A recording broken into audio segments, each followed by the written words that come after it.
আৰু কোনোবা মানুহে বিয়া পাতিবৰ কাৰণে MLA হ'ব খোজে নেকি? মইতো প্ৰথম দেখিছো মানুহে কয় ইউনিভাৰ্চিটি কৰিম, মোক MLA কৰক, মেডিকেল কলেজ কৰক, মোক MLA কৰক। এওঁলোকে কৈছে লুৰিণৰ বিয়া পাতিব লাগে, সেইকাৰণে আমাক ভোট। তেওঁ ইলেকশ্যন খেলিছে যাতে তেওঁ বিয়াখন পাতিব। তেওঁতো বেলেগ উদ্দেশ্য নাই, ৰাইজৰ কাৰণেতো তেওঁ ইলেকশ্যন খেলা নাই। তেওঁৰ বিয়াখন হোৱা নাই, ইলেকশ্যনত জিকিলে বিয়া হ'ব। এটা জিকে নাজিকেতো মই নাজানো, কিন্তু তেওঁৰতো মইতো এইবিলাকৰ পৰা দূৰত থাকো। আমাৰ তেওঁৰ মেনিফেষ্টো কি যে ৰাইজ মোৰ বয়স হ'ল, মই বিয়া পাতিব লাগে, MLA নহলে ছোৱালীয়ে মোৰ লগত বিয়া নহয়, গতিকে মোক বিয়া পাতাৰ সুযোগ দিয়ক। তেওঁৰ বয়স 2021-ত 43 আছে। এতিয়া তেওঁৰ বয়স কিমান হৈ গ'ল হিচাপ কৰিলে কিমান ওলাব?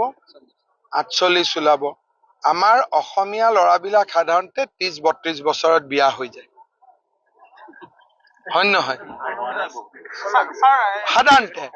আৰু কিছুমানে বিয়া নাপাতে। এতিয়া বিয়া নাপাতিলেও ভাল, পাতিম, কিন্তু মাজত থকাটো বৰ বেয়া।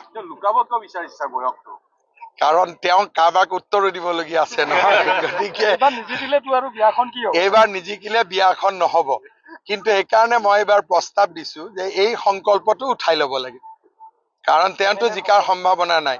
আৰু কোনোবা মানুহে বিয়া পাতিবৰ কাৰণে MLA হ'ব খোজে নেকি? মইতো প্ৰথম দেখিছো মানুহে কয় ইউনিভাৰ্চিটি কৰিম, মোক MLA কৰক, মেডিকেল কলেজ কৰক, মোক MLA কৰক, হস্পিটেল কৰি মোক MLA কৰক। এওঁলোকে কৈছে লুৰিণৰ বিয়া পাতিব লাগে, সেইকাৰণে আমাক ভোট দিয়ক। আৰু এইটোতো অখিল গগৈয়ে কোৱা আপোনালোকে নিজে শুনিছে, মইতো বনাই কোৱা কথা নহয়।